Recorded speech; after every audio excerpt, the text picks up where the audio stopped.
Juzi kulikuwa na fainali za under 17 na Mheshimiwa Rais alitoa usafiri wa ndege na hamasa ili timu yetu iweze kupata ushindi.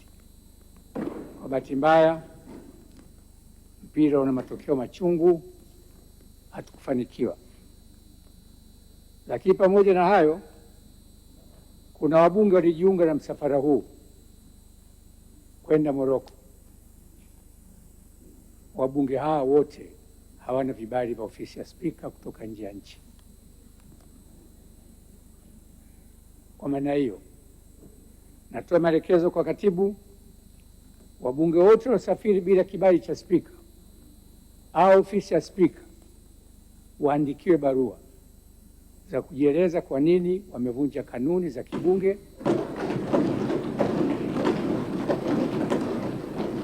na kutoka nje ya nchi bila kibali cha ofisi ya Spika. Pamoja na nia njema iliyokuwepo, taratibu za kibunge lazima zifuatwe. Katibu wape siku 4 kuleta majibu yao, na pale wataposhindwa, hatua za kikanuni za kinidhamu zichukuliwe dhidi ya wabunge wote walikwenda Morocco bila kibali cha ofisi ya Spika. Mheshimiwa wabunge, tuna kundi lingine la utoro ndani ya bunge. Mtu anakuja asubuhi, ana verify, anaondoka na kwenda nyumbani kwake.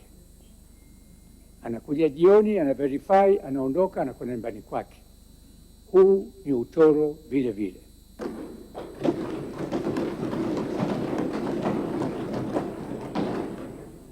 Kuna wengine wanachukua nafasi ya kutokuwepo, lakini wenzi wao kuwasainia kwenye karatasi zetu za manjano kujifanya na wao wapo. Yule anayesaini tunamjua, wanafahamika, na yule anayesainiwa anafahamika vivyo kwa ni mtoro. Hao nao vivyo tuwachukulia hatua za kisheria za kikanuni. Kuna wabunge wengine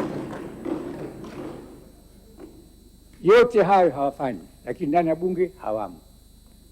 Huo ndio utoro uliokithiri, kudharau mamlaka ya ofisi ya Spika na kudharau wananchi waliotuleta humu ndani.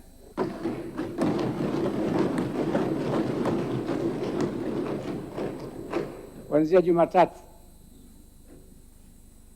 hatutegemei haya kufanyika tena, na ofisi ya katibu ina uwezo wa kumtrace kila mbunge alipo kwa signal za simu. Ukiwa Songea, katibu anajua yuko Songea, na hata ukizima simu yako, simu za sasa hivi bado zina emit signals. Kuna mbunge anaomba kibali ofisi ya Spika, anakwenda jimboni, lakini anakwenda nje ya nchi, na sio anavuka vipi kwenye viwanja vyetu vya ndege kwenda nje ya nchi bila vibali vya Spika. Hata ukiwa nje ya nchi, ofisi ya katibu ina uwezo wa kujua uko nchi gani kwa signal ya simu yako, na waziri wa mawasiliano anatusaidia kutrace watu. Tunayo orodha kubwa sana, tunafanya utu na heshima, lakini sasa imeelekea utovu wa mahudhurio ya bunge yamepungua, yamezidi sana. Chief Whip, moja majukumu yako ni haya, kuhakikisha nidhamu ndani ya bunge, sio kwenye mijadala tu, pamoja na mahudhurio ya wabunge ndani ya bunge. Nikuombe sana, najua mawaziri mna vibali vyenu maalum, lakini Mheshimiwa Waziri Mkuu, haipendezi waziri ana ziara na naibu waziri ana ziara kipindi hicho hicho. Wapeane zamu, moja baki ndani, moja ende kwenye ziara. Na haya maelekezo yalishatolewa siku nyingi na Mheshimiwa Rais. Mahudhurio ndani ya bunge ya mawaziri na ya wabunge.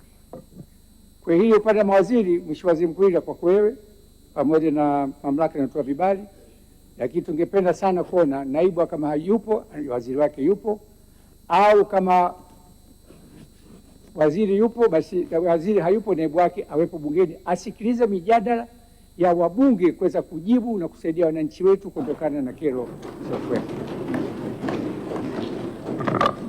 Katibu.